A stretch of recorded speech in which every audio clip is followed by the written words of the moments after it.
রাজ্যের ওষুধ ব্যবসায়ীদের সংগঠনে এবার বড় ধরনের ফাটল। নতুন করে তৈরি হলো all Tripura chemist and druggist association. আগের অ্যাসোসিয়েশনের কর্মকর্তারাই নতুন করে তৈরি করলেন এই সংগঠন। সংগঠনের নিয়ম অনুযায়ী হিসাবপত্র পেশ না করে এভাবে নতুন সংগঠন তৈরি করার প্রতিবাদে প্রাক্তন সভাপতি, সাধারণ সম্পাদক ও কোষাধ্যক্ষের বিরুদ্ধে তীব্র ক্ষোভ দেখান ত্রিপুরা কেমিস্ট অ্যান্ড ড্রাগিস্ট অ্যাসোসিয়েশনের সদস্যরা। এ নিয়ে সংগঠনের কার্যালয়ে উত্তেজনা পরিবেশ তৈরি হলে ঘটনাস্থলে ছুটে গিয়ে পরিস্থিতি নিয়ন্ত্রণে আনে পুলিশ। রাজ্যের ঔষধ ব্যবসায়ীদের অন্যতম সংগঠন Tripura chemist and druggist association. এই সংগঠনের হিসাব নিকাশ নিয়ে এবার বড় ধরনের ফাটল দেখা দিল। নতুন করে তৈরি হলো all Tripura chemist and druggist association, যার নেতৃত্বে রয়েছেন পুরনো সংগঠনের পদাধিকারীরাই। ত্রিপুরা কেমিস্ট অ্যান্ড ড্রাগিস্ট অ্যাসোসিয়েশনের হিসাব না দিয়ে আগরতলা দুর্গাবাড়ি সংলগ্ন এলাকায় all Tripura chemist and druggist association নামে নতুন সংগঠন শুরু করলেন পুরনো কমিটির কোষাধ্যক্ষ, সাধারণ সম্পাদক সহ সভাপতি। আর এ নিয়ে বৃহস্পতিবার তীব্র ক্ষোভ দেখা দিল পুরনো সংগঠনের একাংশ সদস্যদের মধ্যে। সংগঠনের রাজ্য কার্যালয়ের সামনে এদিন হিসাব বুঝিয়ে দেওয়ার দাবিতে ত্রিপুরা কেমিস্ট অ্যান্ড ড্রাগিস্ট অ্যাসোসিয়েশনের সদস্যরা সোচ্চার হলে দুই পক্ষের মধ্যে বচসা বাধে। এ নিয়ে শহরের দুর্গাবাড়ি সংলগ্ন এলাকায় সংগঠনের কার্যালয়ে তীব্র উত্তেজনা পরিবেশ তৈরি হয়। অভিযোগ পাল্টা অভিযোগকে ঘিরে পরিস্থিতি জটিল আকার ধারণ করতে থাকলে পরিস্থিতি নিয়ন্ত্রণে আনতে ঘটনাস্থলে ছুটে যেতে হয় পশ্চিম থানার পুলিশকে।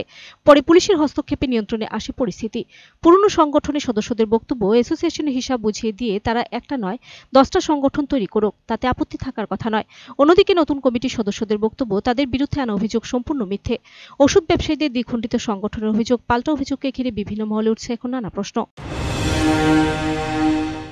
বিষয় হলো আমাদের এই মধ্যে কিছু ব্যাপার হয়তো বা যারা একটা আলাদা একটা সংগঠনে পরিণত হয়েছে, আমাদের কোনো শ্রেয় নাই, সংগঠন যাদের ব্যক্তিগত ব্যবহার করতে পারে, কিন্তু হলো তারা Tripura chemist and druggist association থেকে বিচ্ছেদ হয়ে তারা অল ত্রিপুরা অর্গানাইজেশন সামথিং করেছে। তো আমাদের একটা দাবি, একটা ওরা হিসাব দিয়ে যাক আমাদেরকে। বিগত দিনে ওরা সেক্রেটারি প্রেসিডেন্ট ট্রেজারার ছিল, এখনও তারা সেম সেক্রেটারি প্রেসিডেন্ট ট্রেজারই আছে। তো আমাদের একটা দাবি যে আমাদের যে অ্যাসোসিয়েশন থেকে আছে তারা সমস্ত কিছু হিসাব দিয়ে যাক, হিসাব দেওয়ার পরে তারা যা কিছু অন্য কোনো সংগঠন করুক না করুক ওদের ব্যক্তিগত ব্যাপার, কিন্তু আমাদের একটা দাবি, আমাদের হিসাব আমরা চাই। আপনাদের এইটা কত বছর পর চেঞ্জ করা হয়? আমাদের এইটা 2 বছর এক্সপায়ার, আমাদের সোসাইটির 1 বছর, কিন্তু আমরা মৌ স্বাক্ষরকারীরা 2 বছরের নিয়মিত যারা নাকি আপনার সেক্রেটারি প্রেসিডেন্ট থাকে, পরবর্তী সেক্রেটারি প্রেসিডেন্ট যে হবে ওনাদেরকে তো চার্জ বুঝিয়ে দেবেন, ওনাকে চার্জ বুঝিয়ে দেবেন, অর্থনৈতিক কী টাকা পয়সা সব কিছু বুঝিয়ে দিয়ে তারপরে না ওনারা আবার ওনাদের জায়গায় চলে যাবেন। কিন্তু নতুন সভাপতি, নতুন সম্পাদক, নতুন ট্রেজারার, ওদেরকে তো সব কিছু বুঝিয়ে দিতে হবে পুরানরা। ওনারা বুঝিয়ে না দিয়ে নতুন একটা সংগঠন করছে, সে আমাদের আপত্তি নেই, সংগঠন একটা না 10টা করুক, কিন্তু আমাদের অর্থনৈতিক ব্যাপারটা বুঝিয়ে দিয়ে যাবে। Bureau report, search entertainment.